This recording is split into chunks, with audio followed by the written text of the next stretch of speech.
Good evening. Welcome to Lights Out Storytime at the Houston Public Library.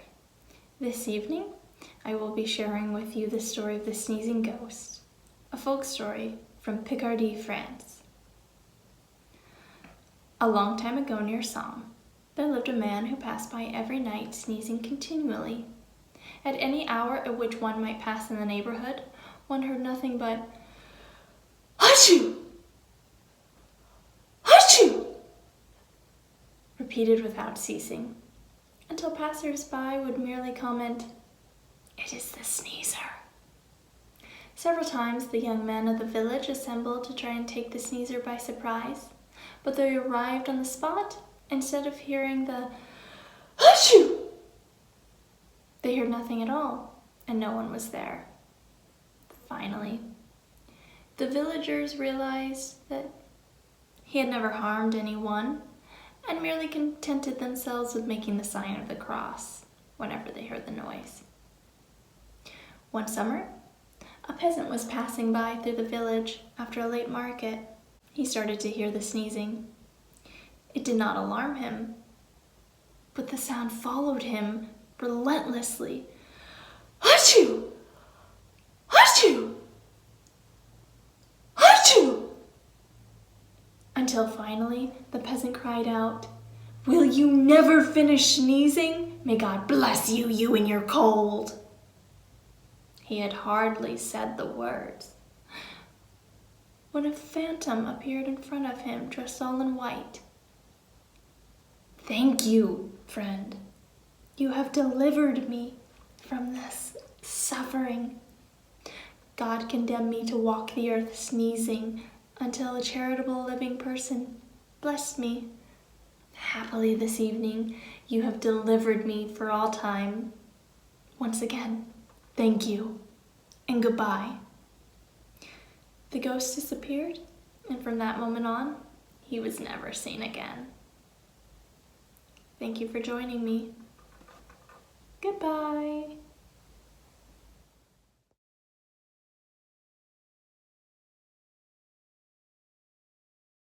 This evening, I will be reading you Grandfather's Eyes, a Czech folk story.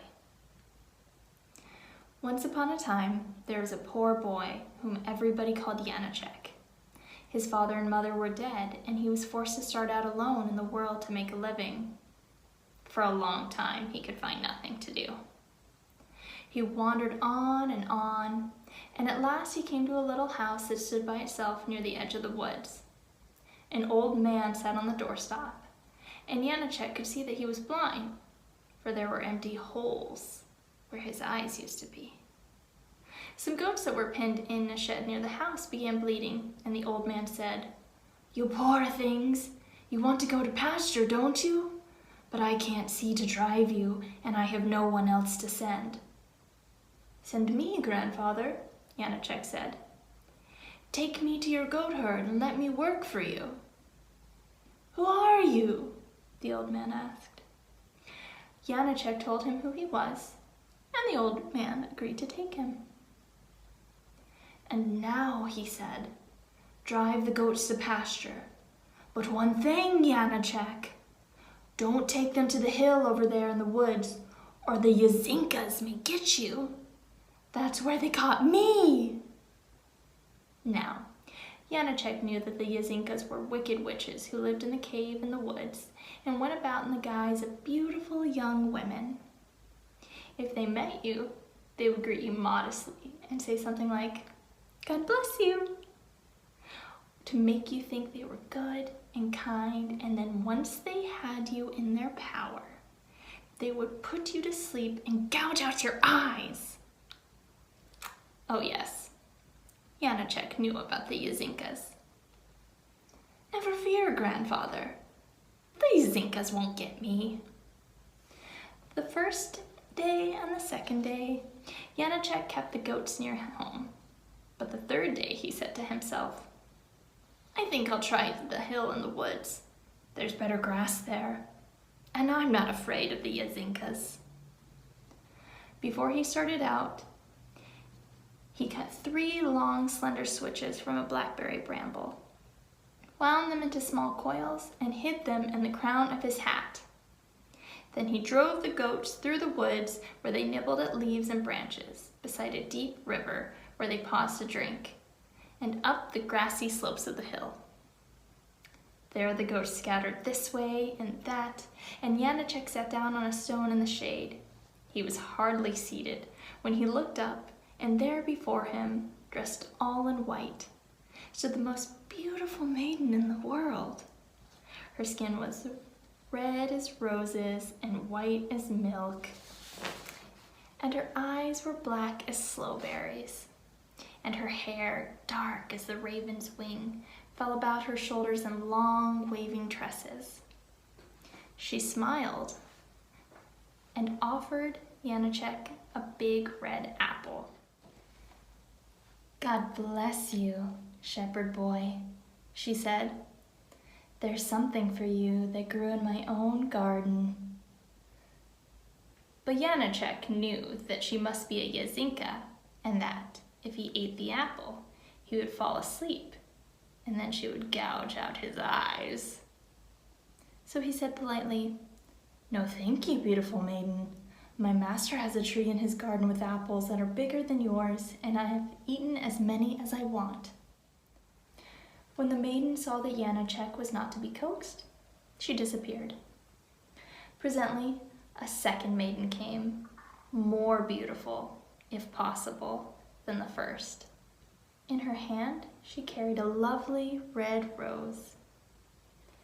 "God bless you, shepherd boy," she said. "Isn't this a lovely rose? I picked it myself from the hedge. How fragrant it is. Will you smell it?" She offered him the rose, but Janacek refused it. "No, thank you, beautiful maiden. My master's garden is full of roses, much sweeter than yours, and I smell roses all the time." At that, the second maiden shrugged her shoulders and disappeared. Presently, a third one came, the youngest and most beautiful of them all. In her hand, she carried a golden comb. "God bless you, shepherd boy." "Good day to you, beautiful maiden." She smiled at Janacek and said, "Truly you are a handsome lad, but you would be handsomer still if your hair were nicely combed. Come, let me comb it for you." Janacek said nothing, but he took off his hat without letting the maiden see what was hidden in its crown. She came up to him, and then just as she was about to comb his hair, he whipped it out of the long blackberry switches and struck her over the hands. She screamed and tried to escape, but she could not, because it is the fate of a Yazinka not to be able to move if ever a human being strikes her over the hands with a switch of bramble. So Janacek took her hands and bound them together with the long thorny switch while she wept and struggled. "Help, sisters, help!" she cried. At that, the two other Yazinkas came running, and when they saw what had happened, they too began to weep and to beg Janacek to unbind their sister's hands and let her go. But Janacek only laughed and said, "No, you unbind them." "But Janacek, how can we? Our hands are soft and the thorns will prick us." However, when they saw that Janacek was not to be moved, they went to their sister and tried to help her. Whereupon Janacek whipped out the other two blackberry switches and struck them also on their soft, pretty hands, first one and then the other. After that, they too could not move, and it was easy enough to bind them and make them prisoners. "Now I've got the three of you, you wicked Yazinkas," Janacek said. "It was you who gouged out my poor old master's eyes. You know it was, and you shall not escape until you do as I ask." He left them there and ran home to his master, to whom he said, "Come, grandfather, for I have found a means of restoring your eyes." He took the old man by the hand and led him through the woods, along the bank of the river, and up the grassy hillside where the 3 Yazinkas were still struggling and weeping. Then he said to the first of them, "Tell me now where my master's eyes are. If you don't tell me, I'll throw you into the river." The first Yazinka pretended she didn't know, so Janacek lifted her up and started down the hill toward the river. That frightened the maiden, and she cried out, "Don't throw me into the river, Janacek, and I'll find you your master's eyes. I promise you I will." So Janacek put her down, and she led him to a cave in the hillside where she and her wicked sisters had piled up a great heap of eyes. All kinds of eyes they were. Big eyes and little eyes. Black eyes, red eyes, blue eyes, green eyes. Every kind of eye in the world that you can think of. She went to the heap and picked out 2 eyes which she said were the right ones. But when the poor old man tried to look through them, he cried out in fright, "I see nothing but dark treetops with sleeping birds and flying bats. These are not my eyes. These are owls' eyes. Take them out, take them out." When Janacek saw how the first Yazinka had deceived him, without another word he picked her up, threw her into the river, and that was the end of her. Then he said to the second sister, "Now you tell me where my master's eyes are." At first, she too pretended she didn't know. But when Janacek threatened to throw her likewise into the river, she was glad enough to lead him back to the cave and pick out 2 eyes that she said were the right ones. But when the poor old man tried to look through them, again he cried out in fright, "I see nothing but tangled underbrush and snapping teeth and odd red tongues. These are not my eyes. These are wolves' eyes. Take them out! Take them out!" When Janacek saw how the second Yazinka had deceived him, without another word he picked her up and threw her into the river, and that was the end of her. Then Janacek said to the third sister, "Now you tell me where my master's eyes are." At first, she too pretended she didn't know. But when Janacek threatened to throw her likewise into the river, she was glad enough to lead him to the cave and pick out 2 eyes that she said were the right ones. But when the poor old man tried to look through them, again he cried out in fright, "I see nothing but swirling waters and flashing fins.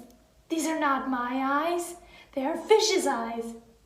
Take them out! Take them out!"